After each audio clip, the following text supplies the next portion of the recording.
Hello plant people, how are you guys doing today? If you're new around here, my name's Ashley and I'm a soil scientist, and in today's video I'm going to be giving you an alternative idea of what you can use for mulch.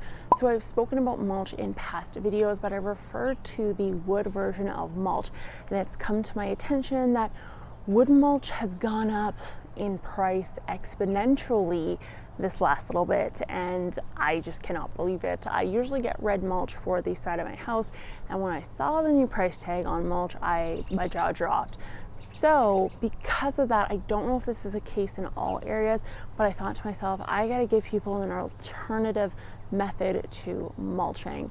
So with that being said, a great alternative is hay, and some people have said that in the comments.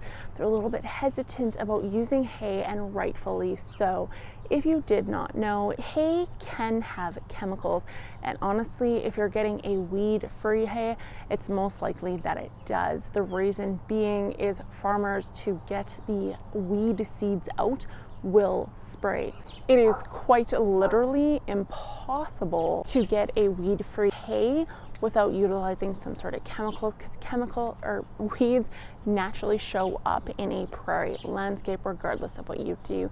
Now, chemicals can reside in the actual hay biomass itself and therefore impede the growth of your plants and your overall harvest. So I can understand the hesitation around using it unless you're getting a guaranteed source of weed-free, pest-free, chemical-free straw, which is, again, very, very difficult to accomplish without a ton of money involved. So behind me here is my tomato plot, and I'm going to be doing this on both my tomato plots, and it is a great alternative to someone who is on a budget, has issues composting grass that they cut, and overall just wants to save some money in regards to watering and moisture retention while also helping your soil. So it is a great alternative to both the wood mulch and then also the hay mulch. So I'm just going to show you guys some close-ups of what the grass looks like, and then I'm going to get into a slightly more comfortable position because I'm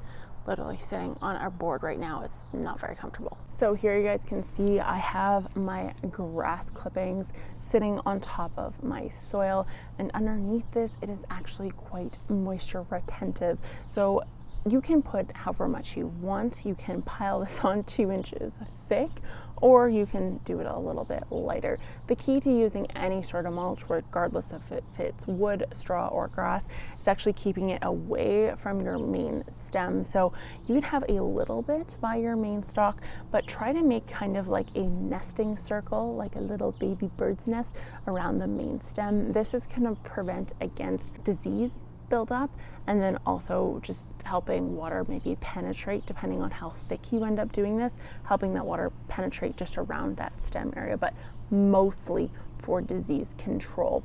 Now you can add this on over time, week after week. As you clip your lawn, you can throw some more grass on top. Couple words of warning: if you decide to use this method, first off, make sure you did not use pesticides. In most cases, pesticides for lawns are broadleaf desiccants. So if you guys didn't know the plant science behind how pesticides work, they are specific to killing either monocots or dicots.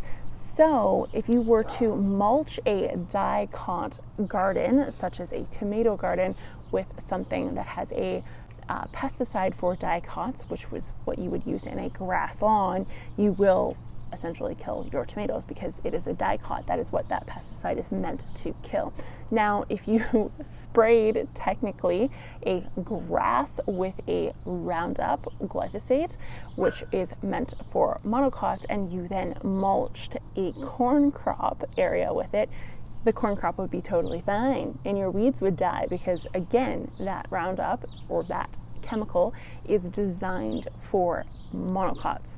So word to the wise: unless you are growing corn, chives, onions, stick to pesticide free or herbicide free cuttings. Now, you don't have to let these dry out at all. You can directly put them on while they're still wet. They will dry out within a day or less. So this is where the convenient part comes in. If you're really bad at composting grass and you tend to get those anaerobic layerings of black brown gunk, kind of making like a layered onion, then that's a sign that you have anaerobic compost, and that is not what you want. You want aerobic compost. And the best way to avoid this or change that situation is actually through drying out your grass. And this can be done either through putting it in a pile and then mixing that over time, or spreading it out on your grass or on a brick surface, allowing it to air dry for a day and then putting it in the compost, or spreading it directly on your soil surface, and then it will dry, as you can hear here, it's nice and crispy over time. Now, the nice part about using grass is that it decomposes very, very quickly. It's not nearly as thick as a wood is, meaning it's not going to take ages to decompose. And then secondly, straw tends to take a lot of time to decompose. In a lot of cases, the reason why farmers give it away so often is because farmers, if they have too many years of buildup of straw, it gets very, very difficult for them to seed into that area. So what they will do is they will pile it up and burn it, which is crazy. So now they're selling you what they normally would have burned in their fields. They're selling it to you as a byproduct for your mulching type situations.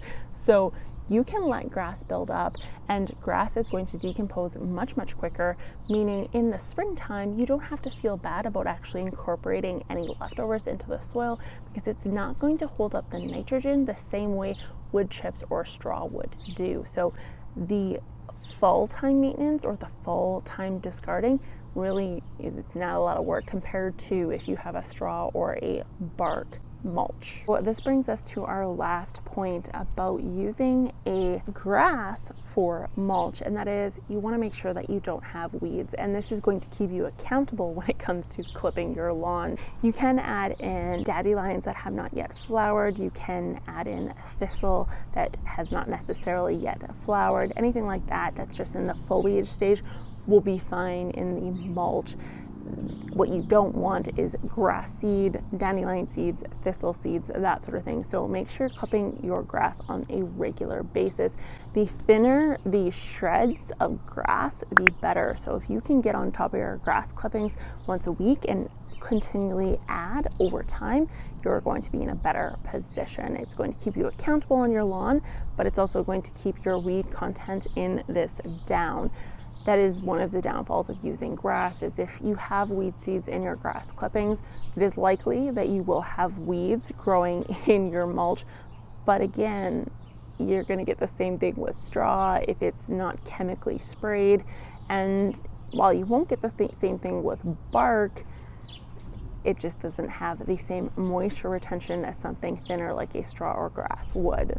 So I hope you guys found this video helpful. Let me know in the comments down below if you're going to be using grass or not, or even better yet, let me know in the comments down below what your cheap, efficient version of mulch is. I know many of you guys actually use leaves, and if you did not know, a huge benefit to this channel is actually the comments section. So a ton of people have reached out to tell me that while the videos are helpful, the comment section specifically is helpful, because honestly, we have a lot of pro gardeners here in the group, which is awesome. That's exactly what I want this channel to be, is a free resource for gardeners, whether that be experts or beginners. So comment away, let us know where you're from, what your favorite form of mulch is, how much you like to put down, all that stuff, because again, you guys, I'm not the star of the show, you're the star of the show. And with that being said, if you want to join our awesome community, be sure to hit that subscribe button, and I will talk to you guys next time. Bye.